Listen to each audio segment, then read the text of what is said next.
Penetration of restricted areas without authorization from the using or controlling agency may be extremely hazardous to the aircraft and its occupants.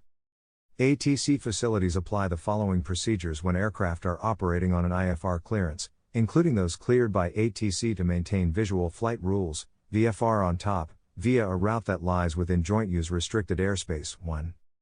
If the restricted area is not active and has been released to the Federal Aviation Administration, FAA, the ATC facility will allow the aircraft to operate in the restricted airspace without issuing specific clearance for it to do so.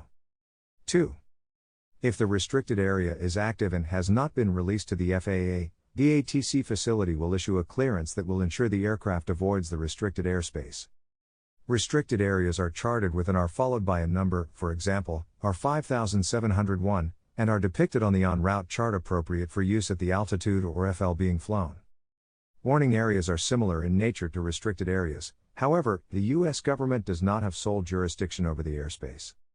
A warning area is airspace of defined dimensions, extending from 12 nautical miles outward from the coast of the United States, containing activity that may be hazardous to non-participating aircraft.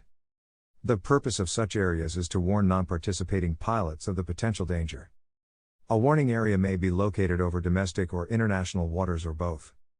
The airspace is designated with a W followed by a number, for example, W123.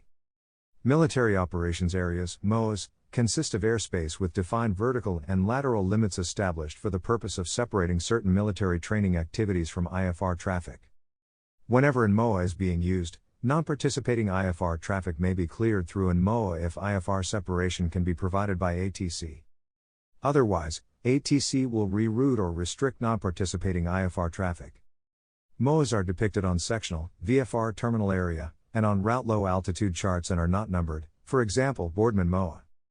Alert areas are depicted on aeronautical charts with an A followed by a number, for example, A123, to inform non-participating pilots of areas that may contain a high volume of pilot training or an unusual type of aerial activity.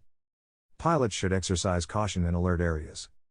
All activity within an alert area shall be conducted in accordance with regulations, without waiver, and pilots of participating aircraft, as well as pilots transiting the area, shall be equally responsible for collision avoidance.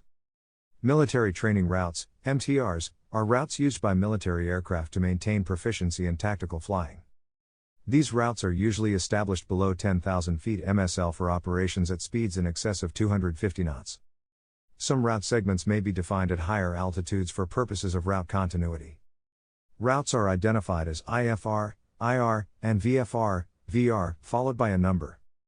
MTRs with no segment above 1,500 feet AGL are identified by 4 number characters, for example, IR 1206, VR 1207.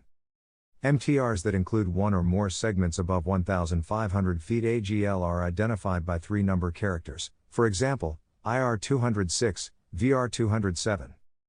IFR low altitude on route charts depict all IR routes and all VR routes that accommodate operations above 1,500 feet AGL. IR routes are conducted in accordance with IFR regardless of weather conditions. Temporary flight restrictions, TFRs, are put into effect when traffic in the airspace would endanger or hamper air or ground activities in the designated area. For example, a forest fire, chemical accident, flood, or disaster relief effort could warrant a TFR, which would be issued as a Notice to Airmen Notum. National security areas, NSAs, consist of airspace with defined vertical and lateral dimensions established at locations where there is a requirement for increased security and safety of ground facilities. Flight in NSAs may be temporarily prohibited by regulation under the provisions of Title 14 of the Code of Federal Regulations, 14 CFR, Part 99, and prohibitions will be disseminated via Notum. Federal Airways. The primary means for routing aircraft operating under IFR is the Federal Airways system. Each Federal Airway is based on a centerline that extends from one navigational aid, navaid/waypoint/fix/intersection to another navaid/waypoint/fix/intersection specified for that airway. A Federal Airway includes the airspace within parallel boundary lines 4 nm to each side of the centerline.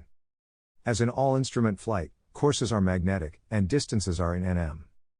The airspace of a Federal Airway has a floor of 1,200 feet AGL, unless otherwise specified. A Federal Airway does not include the airspace of a prohibited area. Victor Airways include the airspace extending from 1,200 feet AGL up to, but not including 18,000 feet MSL. The airways are designated on sectional and IFR low altitude on route charts with the letter V followed by a number, for example, V23. Typically, Victor Airways are given odd numbers when oriented north/south and even numbers when oriented east/west. If more than one airway coincides on a route segment, the numbers are listed serially, for example, V287 495 500. Figure 1-2. Jet routes exist only in Class A airspace, from 18,000 feet MSL to FL 450, and are depicted on high altitude on route charts. The letter J precedes a number to label the airway, for example, J12. Area navigation, RNAV, routes have been established in both the low altitude and the high altitude structures in recent years, and are depicted on the on-route low and high chart series. High altitude RNAV routes are identified with a Q prefix, except the Q routes in the Gulf of Mexico, and low altitude RNAV routes are identified with a T prefix. RNAV routes and data are depicted in aeronautical blue. In addition to the published routes, a random RNAV route may be flown under IFR if it is approved by ATC. Random RNAV routes are direct routes, based on RNAV capability, between waypoints defined in terms of latitude/longitude coordinates, degree distance fixes, or offsets from established routes/airways at a specified distance and direction. Radar monitoring by ATC is required on all random RNAV routes.